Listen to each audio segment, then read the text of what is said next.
Assalamualaikum warahmatullahi wabarakatuh. Sebelumnya, perkenalkan, saya Vina Amalia dengan nomor NIM 25108040133 dari Prodi Akuntansi Syariah kelas D.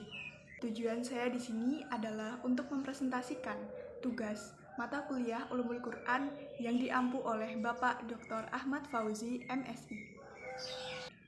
Saya akan mempresentasikan mengenai isi dari buku yang sudah saya baca dan saya ringkas, yaitu dari buku yang berjudul Ulumul Quran karya Dr.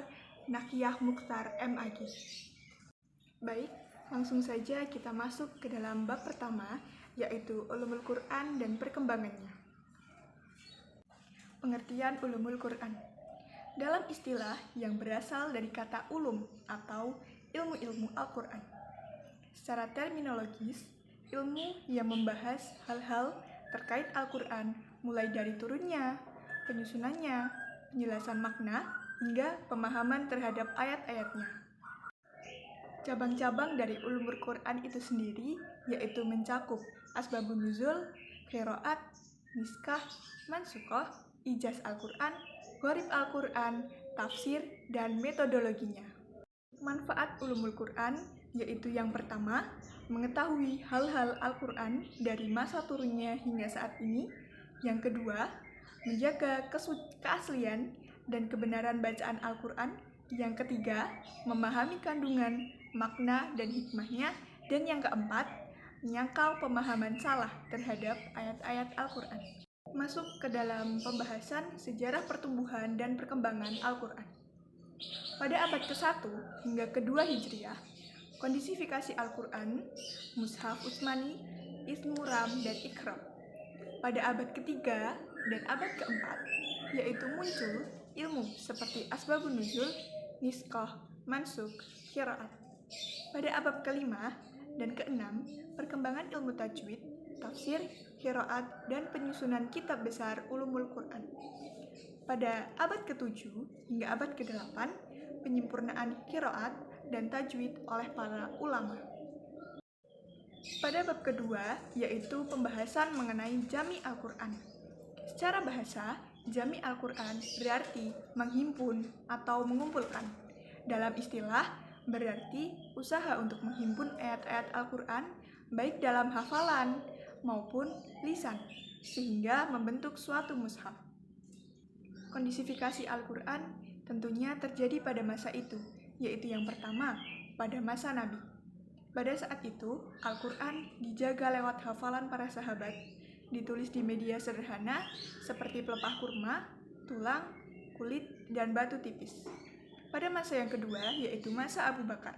Setelah banyak penghafal yang gugur di Perang Yamah, Al-Quran dikumpulkan menjadi satu mushaf. Mushaf disimpan oleh Abu Bakar, lalu Umar, dan yang terakhir oleh Hafizah. Untuk yang ketiga, pada masa Utsman, muncul perbedaan bacaan antar wilayah. Utsman membuat mushaf standar berdasarkan mushaf Hafsah.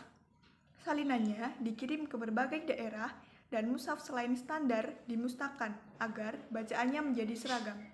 Untuk yang keempat, yaitu setelah Khulafaur Rasyidin, mushaf diberi tanda titik, harokat, dan waqaf agar mudah dibaca.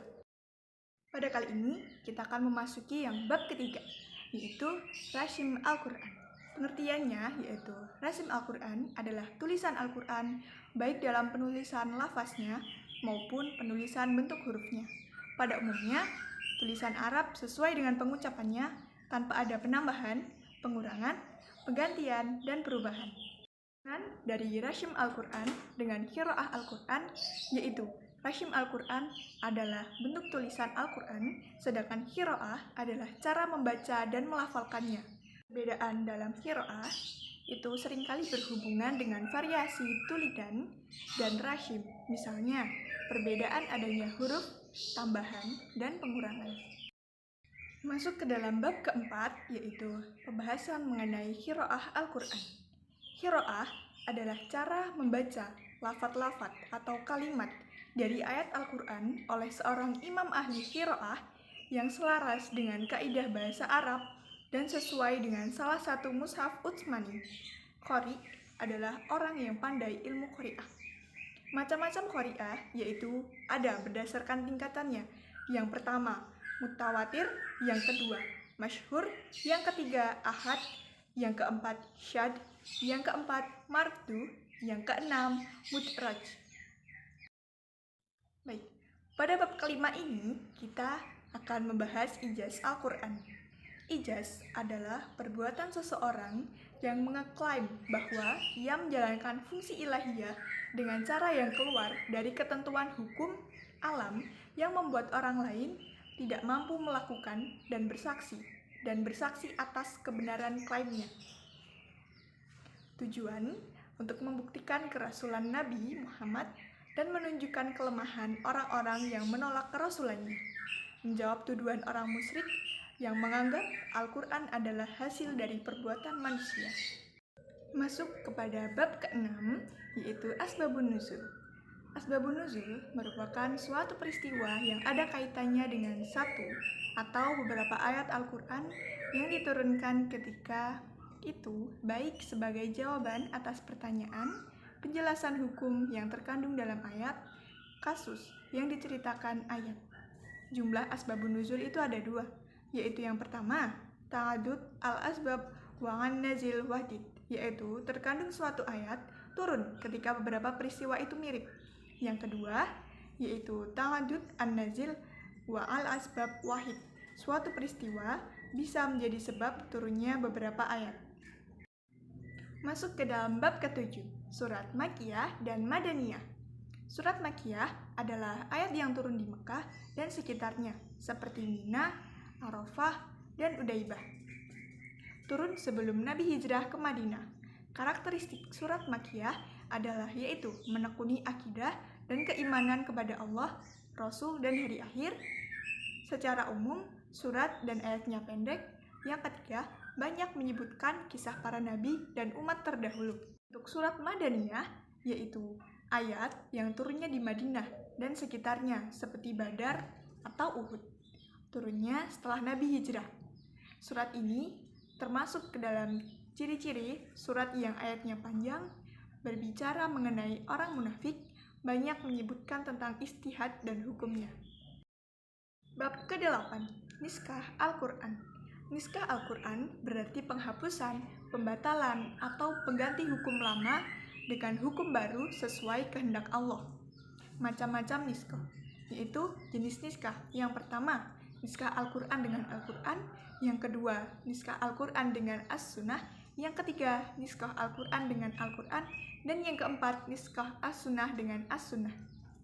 Syarat niskah sendiri itu ada yang pertama, hukum yang diniskah adalah hukum syara yang berupa perintah atau larangan. Yang kedua, yang meniskah juga hukum syara dan minimal sama tingkatannya, seperti Al-Quran dengan niskah dengan Al-Quran, hadis mutawatir diniskah dengan hadis mutawatir. Yang ketiga, yaitu hukum yang diniskah tidak terkait dengan waktu tertentu. Baik, masuk kepada bab 9, bab yang sudah hampir akhir nih teman-teman. Munasabah Al-Quran, yaitu hubungan sebagian ayat Al-Quran dengan sebagian lainnya, baik dalam satu ayat, dalam beberapa ayat, maupun dalam satu surat, dalam beberapa surat, sehingga menjadi atau dimungkinkan untuk dijadikan seperti suatu kalimat atau suatu kesatuan yang utuh maknanya, teratur susunannya, dan jelas hikmahnya. Macam-macam munasabah. Ya, pertama, munasabah yang berkenaan dengan ayat. Yang kedua, munasabah yang berkenaan dengan surat. Dan yang ketiga, munasabah yang berkenaan dengan topik atau maudhu'i, hubungan antara ayat atau surat yang membahas topik yang sama. Pada bab 10 kali ini dijelaskan al-muhkam wa al-mutasyabih. Muhkam adalah bagian Al-Quran yang dilalahnya jelas atau mudah dipahami maknanya dan tidak memerlukan tafsir atau takwil. Sedangkan mutasyabih adalah bagian Al-Quran yang memerlukan tafsir dan takwil. Baik, memasuki bab 11 yaitu tentang pengertian, terjemah, tafsir, dan takwil. Secara terminologis, terjemah adalah menyalin susunan kalimat dari suatu bahasa ke bahasa lain. Sedangkan tafsir adalah ilmu yang dijadikan alat untuk memahami seperti Al-Quran dalam rangka menjelaskan maknanya dan mengeluarkan hukum-hukum dan hikmah yang terkandung di dalamnya. Yang ketiga, takwil adalah al-jaza atau balasan, sebab al-jaza sebagai sesuatu yang menjadi tempat kembali bagi urusan masyarakat. Tidak terasa sudah memasuki bab yang ke-12, sekaligus bab terakhir dalam buku ini yang membahas manhaj atau tafsir. Manhaj jamak dari kata mans yang berarti metode, yaitu cara yang jelas dalam mengungkapkan sesuatu atau dalam mempelajari sesuatu sesuai dengan prinsip-prinsip tertentu yang pada gilirannya dapat menyampaikan tujuan tertentu. Dengan demikian, dimaksud dengan manhaj al-tafsir pada bagian ini adalah metode yang jelas dan menafsirkan Al-Quran.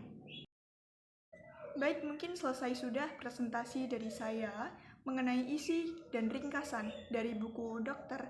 Nahiyah Muktasir MAG. Dan sebagaimana yang sudah saya sampaikan di video ini, semoga dapat bermanfaat bagi penonton, bagi teman-teman, dan memenuhi tugas saya mengenai mata kuliah Ulumul Quran. Dan mungkin sekian presentasi dari saya. Apabila banyak salah dan kata dalam saya menyampaikan materi dari isi buku ini, mohon dimaafkan. Sekian dari saya. Wassalamualaikum warahmatullahi wabarakatuh.